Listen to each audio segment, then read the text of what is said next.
জানিয়ে দিব আজকের বাংলার চাঞ্চল্যকর সংবাদ। শুরুতেই সংবাদ শিরোনাম। দেশে ফিরে বিচারের মুখোমুখি হতে চান শেখ হাসিনা, থাকছে প্রতিবেদনে।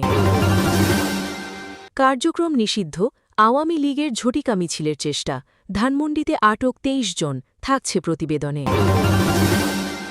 নাসিরুদ্দিন পাটোয়ারির ওপর হামলা, প্রতিবাদে এনসিপির বিক্ষোভ, থাকছে প্রতিবেদনে।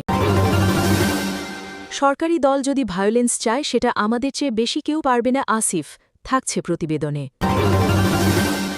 ফের পালাবদল হতে চলেছে বাংলাদেশে, ভয়ানক বার্তা পাঠালেন হাসিনা, দেশজুড়ে তোলপাড় শুরু, থাকছে প্রতিবেদনে। মার্কো রুবিওর সাথে ঢাকার পথে হাসিনা, আতঙ্কে বিএনপি, জামায়াত, এনসিপি, থাকছে প্রতিবেদনে। ধাক্কা দিলেই সরকার চলে যাবে যারা মনে করেন তারা বোকার স্বর্গে আছেন, ডাক্তার জাহিদ হোসেন, থাকছে প্রতিবেদনে। এতক্ষণ শুনতেছিলেন সংবাদ শিরোনাম, এখন বিস্তারিত। দেশে ফিরে বিচারের মুখোমুখি হতে চান শেখ হাসিনা। মৃত্যুদণ্ডের আদেশ মাথায় নিয়েই দেশে ফিরে বিচারের মুখোমুখি হতে চান ক্ষমতাচ্যুত প্রধানমন্ত্রী শেখ হাসিনা। সম্প্রতি অনলাইন প্ল্যাটফর্মে শেখ হাসিনার সঙ্গে বৈঠকে অংশ নেওয়া এবং তার সঙ্গে সাক্ষাৎ করেছেন এমন একাধিক আওয়ামী লীগ নেতা এ তথ্য জানিয়েছেন। দলীয় প্রধানের দেশে ফেরা উপলক্ষে নেতাকর্মীদের প্রস্তুতি নেওয়ার জন্যও বলা হয়েছে বলে আওয়ামী লীগের কয়েকজন নেতা জানিয়েছেন। আওয়ামী লীগ নেতারা শেখ হাসিনার দেশে ফেরা নিয়ে যাই বলছেন না কেন, রাজনৈতিক বিশ্লেষকরা বিষয়টিকে স্ট্যান্ডবাজি হিসেবে দেখছেন। তাদের মতে এটি মূলত দলীয় কর্মীদের চাঙা রাখার কৌশল মাত্র। আসলে বর্তমান প্রেক্ষাপটে তিনি দেশে ফিরবেন না। ২০২৪ সালের ৫ অগস্ট গণ-অভ্যুত্থানে ক্ষমতা হারিয়ে ভারতে আশ্রয় নেওয়া শেখ হাসিনার বিরুদ্ধে মানবতাবিরোধী ও গণহত্যা মামলায় ইতোমধ্যে আন্তর্জাতিক অপরাধ ট্রাইব্যুনাল ফাঁসির রায় দিয়েছে। আওয়ামী লীগের যুগ্ম সাধারণ সম্পাদক আ.ফ.ম. বাহাউদ্দিন নাসিম বলেন, শেখ হাসিনা দেশে দ্রুত সময় ফিরতে চান, সেজন্য যেসব প্রক্রিয়া গ্রহণ করা দরকার তা তারা করছেন। তিনি যেভাবে ভারতে গিয়েছেন সেভাবেই বীর দর্পে দেশে ফিরবেন। এ ধরনের বক্তব্যের বাস্তবতা আছে কিনা বা এটি কর্মীদের চাঙা করার কৌশল কিনা, এমন প্রশ্নের জবাবে তিনি বলেন, একটু অপেক্ষা করুন। শেখ হাসিনা দেশে ফেরা উপলক্ষে বিপুল জনসমাগম করার প্রস্তুতি নেওয়া হচ্ছে। তিনি আরও বলেন, এই মুহূর্তে দলের অসহায় নেতাকর্মীদের পাশে দাঁড়াতেই দেশে ফিরবেন শেখ হাসিনা। সম্প্রতি শেখ হাসিনার সঙ্গে সাক্ষাৎ করেছেন ইউরোপ আওয়ামী লীগের এক নেতা। নাম প্রকাশ না করার শর্তে তিনি বলেন, শেখ হাসিনা দেশে ফিরে বিচারের মুখোমুখি হতে চান। তার এই মনোভাবের কথা ভারত সরকারকে জানানো হয়েছে। এমনকি তিনি আগামী ১৫ অগস্টের আগেই দিল্লিতে বাংলাদেশ হাইকমিশনের কাছে ট্রাভেল পাসও চাইতে পারেন। সম্প্রতি দলের নেতাদের সঙ্গে টেলিগ্রামের একটি গ্রুপ কলে শেখ হাসিনা বলেছেন, তার এখন যে বয়স তাতে আর সর্বোচ্চ কয়েক বছর বাঁচতে পারেন। দেশে এসে গণতন্ত্রের জন্য যদি তাকে ফাঁসির মঞ্চেও যেতে হয় তাতেও তার কোনো কষ্ট থাকবে না, এমন কথা উল্লেখ করেন ইউরোপ আওয়ামী লীগের ওই নেতা। ২০২৪ সালের ৫ অগস্ট গণ-অভ্যুত্থানে শেখ হাসিনা সেনাবাহিনীর তত্ত্বাবধানে দেশ ছেড়ে ভারতে আশ্রয় নেন। এরপর থেকে আওয়ামী লীগের শীর্ষ নেতৃত্ব ছত্রভঙ্গ হয়ে পড়ে। বহু নেতা দেশ ছেড়ে পালিয়েছেন। মোহাম্মদ ইউনূসের নেতৃত্বাধীন অন্তর্বর্তী সরকার গত বছরের ২৭ অক্টোবর নির্বাহী আদেশে আওয়ামী লীগের রাজনৈতিক কার্যক্রম স্থগিত করে।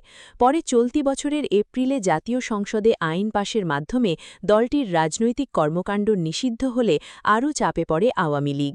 তৃণমূল নেতাকর্মীদের বড় অংশ এখন মামলা, গ্রেপ্তার, আতঙ্ক ও আর্থিক সংকটে মানবেতর জীবনযাপন করছেন। এমন প্রেক্ষাপটে শেখ হাসিনার দেশে ফেরার বক্তব্য বাস্তব নাকি শুধু কর্মীদের চাঙা রাখার কৌশল, তা নিয়ে রাজনৈতিক মহলে আলোচনা চলছে। কার্যক্রম নিষিদ্ধ, আওয়ামী লীগের ঝটিকা মিছিলের চেষ্টা, ধানমন্ডিতে আটক ২৩। রাজধানীর ধানমন্ডি ও আশপাশের এলাকায় অভিযান চালিয়ে কার্যক্রম নিষিদ্ধ আওয়ামী লীগ, যুবলীগ ও সহযোগী সংগঠনের ২৩ নেতাকর্মীকে আটক করেছে পুলিশ।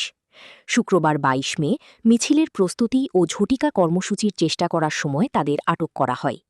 আটক ব্যক্তিদের মধ্যে দেশের বিভিন্ন জেলা ও উপজেলার গুরুত্বপূর্ণ নেতাকর্মী রয়েছেন বলে জানিয়েছে পুলিশ। বিষয়টি নিশ্চিত করেন রমনা বিভাগের ধানমন্ডি জোনের অতিরিক্ত উপপুলিশ কমিশনার এডিসি জিসানুল হক। তিনি জানান, ধানমন্ডি ৩২ নম্বর ও আশপাশের এলাকায় অভিযান চালিয়ে ২৩ জনকে আটক করা হয়েছে। আটক ব্যক্তিদের মধ্যে উপজেলা যুবলীগের সভাপতিসহ বিভিন্ন জেলার নেতাকর্মী রয়েছেন, যারা ঝটিকা মিছিলের নেতৃত্ব দেওয়ার প্রস্তুতি নিচ্ছিলেন বলে পুলিশের কাছে তথ্য ছিল। তিনি আরও বলেন, নিষিদ্ধ সংগঠনের যে কোনো অপতৎপরতা প্রতিরোধে ওই এলাকায় টহল ও নিরাপত্তা ব্যবস্থা জোরদার করা হয়েছে। পরিস্থিতি পর্যবেক্ষণে আইনশৃঙ্খলা বাহিনীর সদস্যরা সতর্ক অবস্থানে রয়েছেন বলেও জানান তিনি।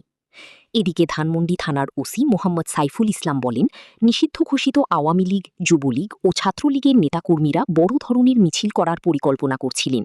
তাদের কর্মসূচির অংশ হিসেবে ক্ষমতাচ্যুত প্রধানমন্ত্রী শেখ হাসিনাকে দেশে ফিরিয়ে আনার শপথ নেওয়ারও পরিকল্পনা ছিল বলে পুলিশের কাছে তথ্য রয়েছে।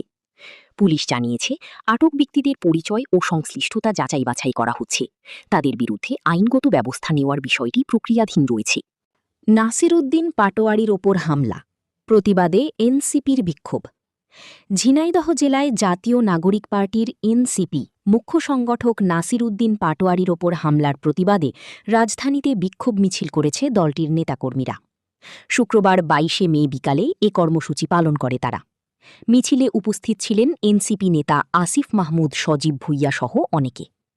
দলটির অভিযোগ, বিএনপি, ছাত্রদল ও যুবদলের নেতাকর্মীরা নাসিরউদ্দিন পাটোয়ারির ওপর হামলা করেছেন।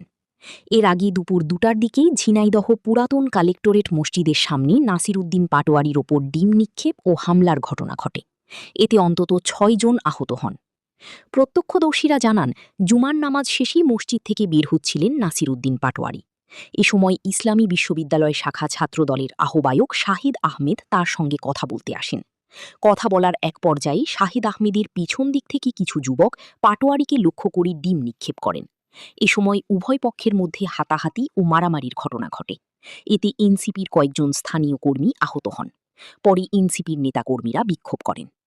সরকারি দল যদি ভায়োলেন্স চায়, সেটা আমাদের চেয়ে বেশি কেউ পারবে না। সহযোদ্ধাদের ওপর হামলার ঘটনা ঘটলে পাল্টা কঠোর অবস্থানে যাওয়ার ইঙ্গিত দিয়েছেন জাতীয় নাগরিক পার্টির এনসিপির মুখপাত্র আসিফ মাহমুদ সজীব ভুঁইয়া। সহযোদ্ধাদের ওপর ভায়োলেন্স হলে তারা বাধ্য হয়ে একই ধরনের অবস্থান নিতে পারেন বলে জানিয়েছেন তিনি। শুক্রবার ২২ মে ঢাকা মহানগর উত্তর ও দক্ষিণ থেকে প্রায় ১,৫০০ মানুষ এনসিপিতে যোগদান উপলক্ষে জাতীয় প্রেসক্লাবে আয়োজিত অনুষ্ঠানে তিনি এ মন্তব্য করেন। আসিফ মাহমুদ বলেন, সরকারি দল যদি ভায়োলেন্স চায়, সেটা যে আমাদের থেকে ভালো কেউ পারবে না, এটা ২৪-এর গণ-অভ্যুত্থানেই আমরা দেখিয়ে দিয়েছি। আমাদের সহযোদ্ধাদের ওপর যারা হামলা করেছে, তাদেরকে আজ রাতের মধ্যে গ্রেফতার করতে হবে। যদি গ্রেফতার না করা হয়, আপনারা যদি ভায়োলেন্স বেছে নেন, তাহলে আমরাও ভায়োলেন্স বেছে নিতে বাধ্য হব। অনুষ্ঠানে আরও কথা বলেন এনসিপির সিনিয়র যুগ্ম আয়োজক আরিফুল ইসলাম আদিব। তিনি বলেন, অভ্যুত্থান পরবর্তী পরিস্থিতিতেও দেশে ধর্ষণ ও নিপীড়নের ঘটনা বাড়ছে, যা নারীদের নিরাপত্তাহীনতার ইঙ্গিত দিচ্ছে। তিনি আরও বলেন, এসব ঘটনা প্রমাণ করছে যে নারীদের নিরাপত্তা এখনও নিশ্চিত করা যায়নি এবং এই বিষয়ে রাষ্ট্রীয় পর্যায়ে আরও কার্যকর পদক্ষেপ প্রয়োজন।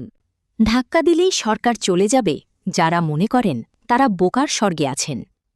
সমাজ কল্যাণমন্ত্রী ডাক্তার এজেড জাহিদ হোসেন বলেছেন, আজকে যারা কিছু ঘটনা নিয়ে রাজনীতির মাঠে পানি ঘোলা করার চেষ্টা করতেছে, মানুষকে উত্তেজিত করে মানুষকে মব কালচারের দিকে ধাবিত করার চেষ্টা করতেছে, কোনো অবস্থাতেই কেউ যদি মনে করেন ধাক্কা দিলেই সরকার চলে যাবে বা পালিয়ে যাবে, তারা বোকার স্বর্গে আছেন। এই সরকার জনগণের ভালোবাসা ও স্নেহ নিয়ে দায়িত্ব পালন করছে, জনগণের সেবায় নিয়োজিত রয়েছে, জনগণকে ছেড়ে অন্য পক্ষে অবস্থান নেবে না বলেও মন্তব্য করেন তিনি। শুক্রবার ২২শে মে বিকালে উপজেলা বিএনপির আয়োজনে উপজেলা পরিষদের হলরুমে হাকিমপুর উপজেলার সাধারণ মানুষের সঙ্গে মতবিনিময় সভায় তিনি এসব কথা বলেন। ডাক্তার এজেড জাহিদ হোসেন বলেন, যারা শিশুদের ধর্ষণ করে বা নির্যাতন করে, বেগম খালেদা জিয়ার সময়ই নির্ধারণ করা আছে মৃত্যুদণ্ড। এরপরে আর কি শাস্তি দিতে চান, সেটাও চিন্তা করতে হবে।